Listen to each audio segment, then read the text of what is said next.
आज दीक्षाभूमीवरून काँग्रेसचा हल्लाबोल मोर्चा अधिवेशनावर धडकला। यावेळी या मोर्चात हजारोच्या संख्येने काँग्रेस कार्यकर्त्यांसह शेतकऱ्यांनी सहभाग घेतला। विविध जिल्ह्यातून या मोर्चात काँग्रेसचे कार्यकर्ते दाखल झालेत।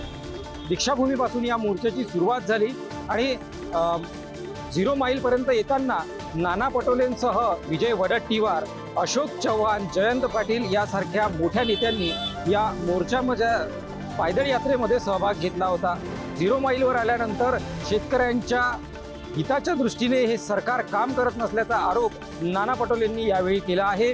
यासह शेतकऱ्यांना कर्जमाफी झाली पाहिजे, शेतकऱ्यांचे पीक विम्याचे पैसे तातडीने देण्यात यावे, अशा विविध मागण्यांसाठी अधिवेशनात सरकारला घेराव घालणार असल्याचं मत यावेळी नाना पटोले जे आहेत काँग्रेसचे प्रदेशाध्यक्ष त्यांनी व्यक्त केलं आहे।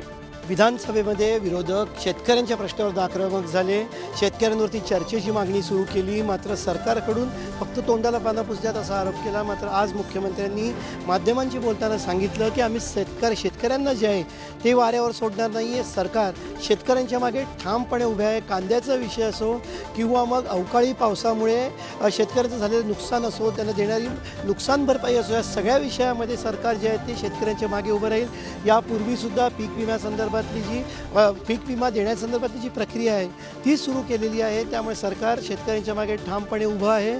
सरकार शेतकऱ्यांना कुठेही वाऱ्यावर सोडणार नाही असं त्यांनी म्हटलं। विधिमंडळामध्ये याची चर्चा केली जाईल। आजसुद्धा विधिमंडळामध्ये विरोधकांकडून जी चर्चा उपस्थित केली, अल्पकालीन चर्चा, त्याच्यामध्ये सत्ताधारी आणि विरोधी दोन्ही पक्षातले आमदार त्या चर्चेत सहभागी झाले। त्यांनी याचा संदर्भ दिला आणि म्हटलं की शेतकऱ्यांच्या मागे सरकार उभं आहे, त्यांना वाऱ्यावर सोडणार नाही असं म्हणत एका अर्थाने त्यांनी विरोधकांचे सर्व आरोप खोडून काढले। आज दीक्षाभूमीवरून काँग्रेसचा हल्लाबोल मोर्चा अधिवेशनावर धडकला। यावेळी या मोर्चात हजारोच्या संख्येने काँग्रेस कार्यकर्त्यांसह शेतकऱ्यांनी सहभाग घेतला। विविध जिल्ह्यातून या मोर्चात काँग्रेसचे कार्यकर्ते दाखल झालेत।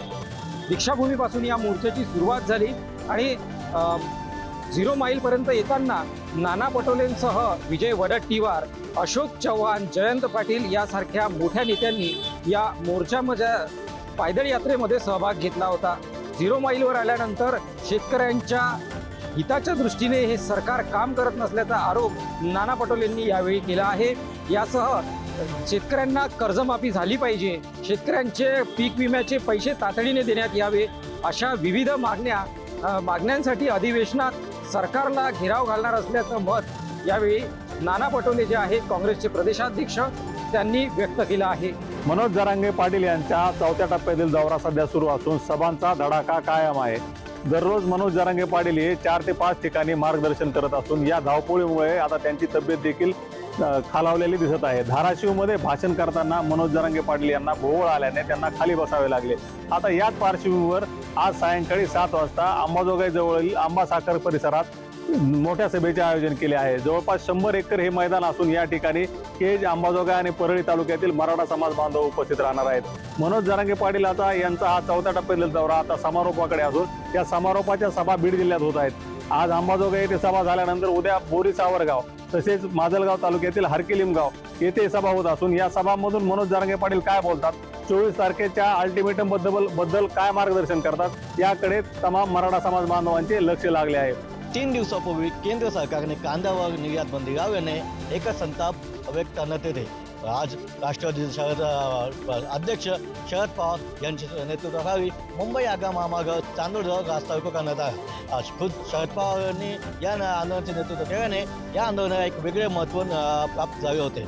आंदोलनामुळे महामार्गावरची वाहतूक ठप्प होऊन वाहनाच्या मोठ्या रांगा लागल्या होत्या। सुमारे 1.5 तास चाललेल्या या आंदोलनात शरद पवार यांनी केंद्र सरकारवर सडकून टीका केली।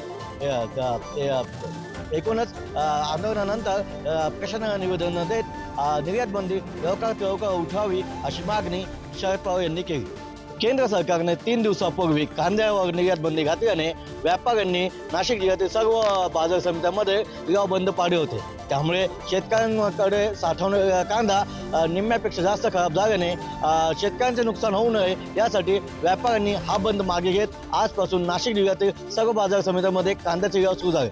सरासरी 250 इतका भाव मिळाल्याने शेतकऱ्यांनी नाराजी व्यक्त केली असून निर्यात बंदी सुरू झाली होती तेव्हा 3500 ते 4000 भाव होता. तेवढाच भाव आत्ताही मिळावा अशी अपेक्षा शेतकरी करते. शेतकरी कांदा रस्त्यावर फेकत होते तेव्हा त्यांच्याकडे सरकारनं दुर्लक्ष केलं होतं. आता शेतकऱ्याकडे कांदा शिल्लक नाही आहे आणि जो काही कांदा शिल्लक आहे तो विकून शेतकरी नुकसान भरून काढण्याचा प्रयत्न करीत आहेत. यामध्येच केंद्र सरकारने कांदा निर्यात बंदी केली आहे. हा केंद्र सरकारचा मूर्खपणा असल्याचं राजू शेट्टी यांनी सांगितलंय. तसेच जोपर्यंत कांदा निर्यात बंदी उठत नाही तोपर्यंत स्वाभिमान शेतकरी संघटना आणि शेतकरी गप्प बसणार नाहीत.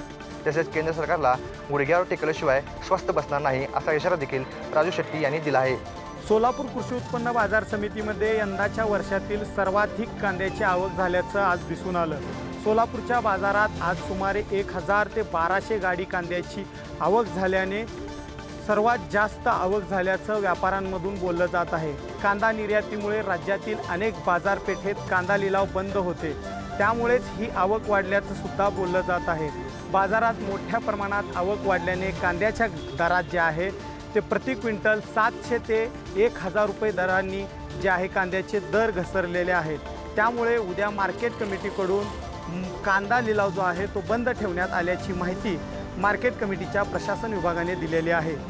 मागील 9 दिवसामध्ये ओडिशा, झारखंड, पश्चिम बंगाल अशा वेगवेगळ्या ठिकाणी आयकर विभागानं धाडी टाकून तब्बल 351 कोटी रुपयांची संपत्ती जप्त केली आहे.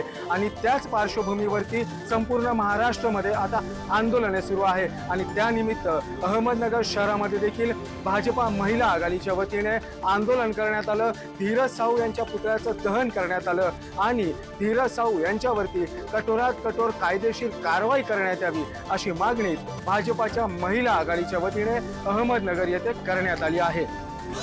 भारतीय जनता पार्टी महिला मोर्चाच्या वतीने जालन्यातील मस्तगड येथे काँग्रेसचे राज्यसभा खासदार धीरज साहू यांच्या प्रतीकाच्या पुतळ्याचे दहन करून निदर्शने करण्यात आली. झारखंडमधील काँग्रेसचे राज्यसभा खासदार धीरज साहू यांच्याकडून 300 कोटींहून अधिकचा काळा पैसा मिळाल्याच्या निषेधार्थ काँग्रेस विरोधात भारतीय जनता पार्टी महिला मोर्चाच्या पदाधिकाऱ्यांनी जालन्यात ही निदर्शने केली आहेत.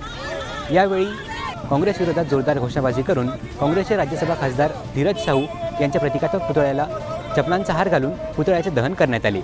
यावेळी भारतीय जनता पार्टीचे पदाधिकारी, कार्यकर्ते, त्याचबरोबर भारतीय जनता पार्टी महिला मोर्चाच्या पदाधिकारी मोठ्या संख्येने उपस्थित होत्या.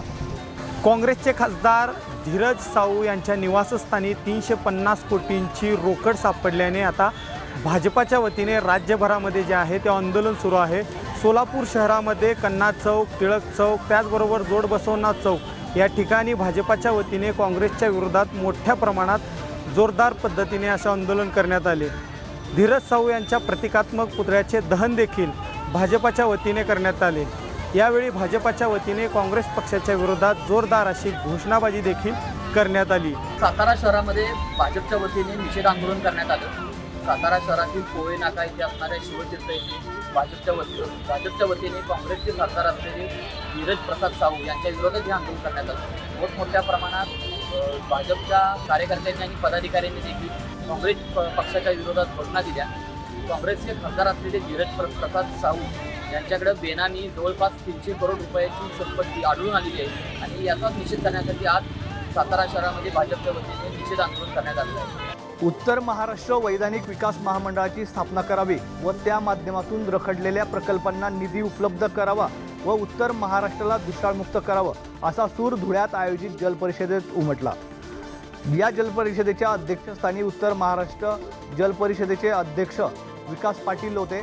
तर या परिषदेला माजी आमदार शरद पाटील, शिवसेनेच्या उपनेत्या शुभांगी पाटील व भारत राष्ट्र समितीचे जिल्हाध्यक्ष ईश्वर पाटील यांनी संबोधित केले. धनगर समाजाला आरक्षण मिळाल्यापासून या मागणीला घेऊन धनगर बांधव आज मोठ्या संख्येनं नागपूरच्या यशवंत स्टेडियम पासून 0 माईलपर्यंत त्यांनी मोर्चा काढला. विधानभवनावर हा मोर्चा काढला आणि धनगराला आरक्षण मिळालं नाही तर सरकारला जळ जाईल अशी रोखठोक भूमिका समाजाच्या नेत्यांनी घेतली आहे. आणि आज धनगर बांधवाचा हा मोर्चा नागपूरच्या यशवंत स्टेडियम पासून बर्डी इथून निघून दोहापूर आणि त्यानंतर 0 माईल परिसरात आला. आणि यावेळेस मोठ्या संख्येनं गावागावातून शहरातून धनगर बांधव या मोर्चामध्ये सहभागी झाले होते.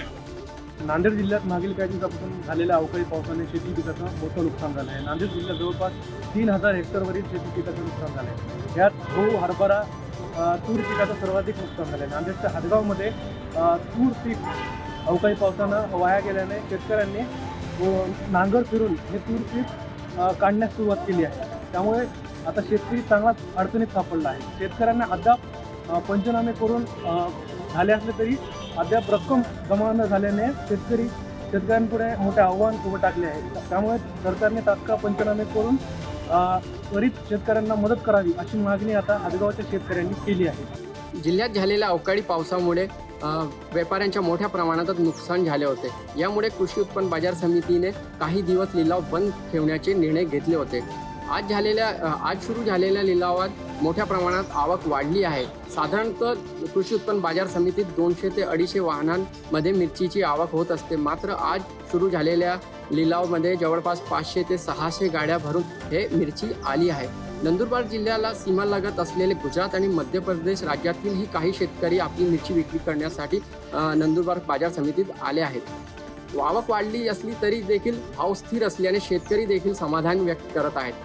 यावर्षी ढगाळ वातावरणामुळे जे आहे बुलढाणा जिल्ह्यातील खामगाव तालुक्याच्या भुईगळगाव असेल, आंबेटाकळी असेल, लाखनवाडा असेल या शिवारामध्ये हरभरा पिकावर बुरशी रोग असेल, त्याचबरोबर इतर अळींचा प्रादुर्भाव मोठ्या प्रमाणात होताना आपल्याला दिसत आहे. त्यामुळे शेतकऱ्यांनी आता फवारण्या देखील वाढवलेल्या आहेत. मात्र कुठंही पीक यातून बाहेर निघताना दिसत नाही आहेत आणि उभी पिकं जी आहेत ही हरभऱ्याची आता उद्ध्वस्त होताना, जळताना शेतकरी आपल्या उघड्या डोळ्यांनी पाहतोय. उलट शेतकऱ्यांना या उत्पादन वाढीपेक्षाच उत्पादन खर्चच आता वाढताना दिसतोय आणि हातात होण्याचा आलेला घास हा आता निसर्ग हिरावून घेत असल्याने शेतकरी पुन्हा एकदा चिंतेत पडलाय. हिंगोलीतल्या चित्राव बांगर या शेतकऱ्यांनी आपल्या 12 एकर ज्या आहेत हरभऱ्याच्या शेतामध्ये रोटावेटर फिरला आहे. खरं तर आता या शेतकऱ्यांनी याच्यावर लाखो रुपयाचा खर्च केला होता, मात्र काही येणार नाही या भीतीपोटी ज्या आहेत त्या शेतकऱ्यांनी अक्षरशः आपल्या शेतामध्ये रोटावेटर फिरलं आहे. असेच अनेक शेतकरी आहेत जिल्ह्यामध्ये की त्यांचे देखील म्हणजे रब्बी हंगाम जो आहे तो आटला झालेला आहे. अनेक भागामध्ये पिवळी पिके पडली आहेत, तूर देखील जे आहे त्याच्यावर आळी पडलेली आहे आणि ती तूर जी आहे त्याला जमिनीला लोळत आहे. त्यामुळे आता शेतकरी जे आहे तर या रब्बी हंगामात देखील अडचणीत सापडला आहे. त्यामुळे आता नुकसानग्रस्त भागाचे पंचनामे करावेत आणि आम्हाला लवकरात लवकर नुकसान भरपाई द्यावी एवढीच जी मागणी आहे या शेतकऱ्यातून केली जात आहे. अनेक शेतकऱ्यांनी कर्ज काढून गाई व म्हशींची खरेदी केली असून त्यातून मिळणाऱ्या उत्पन्नातून ते कर्जाचे हप्ते भरत होते. परंतु आता दुधाचे दरच घसरल्यामुळे त्यांना हे कर्जाचे हप्ते कसे भरायचे असा प्रश्न निर्माण झाला आहे. शेतकऱ्यांचा हा आक्रोश रोजच सुरू असताना प्रशासन आणि शासनाकडून मात्र दुर्लक्ष होताना दिसत आहे. शेतकऱ्यांचे शिष्टमंडळ रोज आंदोलन करते, निवेदन देते, परंतु शासनाकडून अद्याप यावर उपाययोजना होत नसल्याने बीडच्या जिल्हाधिकारी कार्यालयासमोर सामाजिक कार्यकर्त्यांनी एकत्रित येत मसाला दुधाचे वाटप केले. किमान यामुळे तरी प्रशासनाचे लक्ष वेधले जाईल आणि दूध दराचा प्रश्न सोडवला जाईल अशी अपेक्षा या सामाजिक कार्यकर्त्यांनी व्यक्त केली असून दुधाचे दर तात्काळ न वाढवल्यास, हमी भाव दुधाला न दिल्यास यापेक्षाही तीव्र आंदोलनाचा इशारा या सामाजिक कार्यकर्त्यांनी आणि शेतकऱ्यांनी दिला आहे. गेल्या 8 दिवसांपासून जिल्हा परिषद येथे अंगणवाडी सेविकांचा संप सुरू आहे आणि आज अंगणवाडी सेविकांनी जिल्हा परिषद येथून ते जिल्हाधिकारी कार्यालयावर पायी मोर्चा काढलेला आहे. मोठ्या प्रमाणात त्या अंगणवाडी सेविकांनी देखील यामध्ये सहभाग नोंदवला. त्यामध्ये थाळी वाजवत त्यांनी हा मोर्चा काढण्यात आलेला आहे. यानंतरनं आम्हाला भाऊबीज नको, बोनस द्या, मानधन नको, वेतन द्या अशा देखील त्यांनी घोषणा देण्यात आल्या. आणि याच वेळी या मोर्चा दरम्यानच साताराचे भाजपचे जिल्हाध्यक्ष असलेले धैर्यशील कदम यांनी देखील या आंदोलनस्थळी त्यांना भेट देऊन या तुमच्या मागण्या ज्या आहेत त्या नागपूरच्या अधिवेशनापर्यंत आम्ही पोहोचू अशी देखील त्यांनी घोषणा केलेली आहे. रांजणगाव देशमुखासाठी असलेला अंजनपूरचा जो पाझर तलाव आहे ते भरला जात नसल्याने सुरुवातीला या ठिकाणचे शेतकरी उपोषणाला बसले होते. शेतकऱ्यांच्या उपोषणालाही शासन आणि राजकारणी दाद देत नसल्याने आता आपल्या कारभाराच्या मागं उभे राहण्यासाठी महिला पुढे सरसावल्या आहेत. आता या महिलांनीच या ठिकाणी उपोषण सुरू केलेलं आहे. आज उपोषणाचा 3रा दिवस आहे.